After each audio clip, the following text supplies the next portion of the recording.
ایک میاں بیوی کو شادی کے کئی سال بعد بھی کوئی اولاد نہیں ہوئی، اس لیے اپنی تنہائی کو دور کرنے اور وقت گزاری کے لیے دونوں نے ایک کتا پالا۔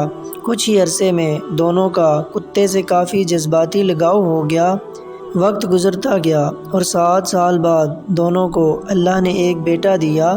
گھر میں چاند سا بیٹا آنے کے بعد دونوں کی توجہ کتے کی طرف قدرے کم ہو گئی۔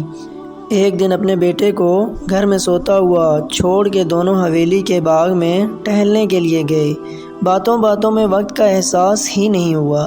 جب گھر کی طرف لوٹے تو کتا گھر کی دہلیز پر کھڑا تھا اور منہ اور چہرہ خون آلودہ تھا۔ کتے کی حالت دیکھ کے بچے کا باپ انتہائی غصے کی حالت میں گیا اور اپنی بندوق اٹھا کر کتے کو وہیں ڈھیر کر دیا۔ تیزی سے اس کمرے کی طرف بھاگے جس میں بچہ سو رہا تھا۔ وہاں دیکھا تو ایک بہت بڑا سانپ سر کٹا ہوا پڑا تھا جو اسی کتے نے بچے کی حفاظت کرتے ہوئے مارا تھا۔ اس سارے واقعے سے ہمیں یہ سبق ملتا ہے کہ جذبات اور جلد بازی میں کیے گئے اکثر فیصلے غلط ثابت ہوتے ہیں۔ اللہ تعالی ہمیں تحمل مزاجی کے ساتھ فیصلے کرنے کی توفیق و ہمت عطا فرمائے۔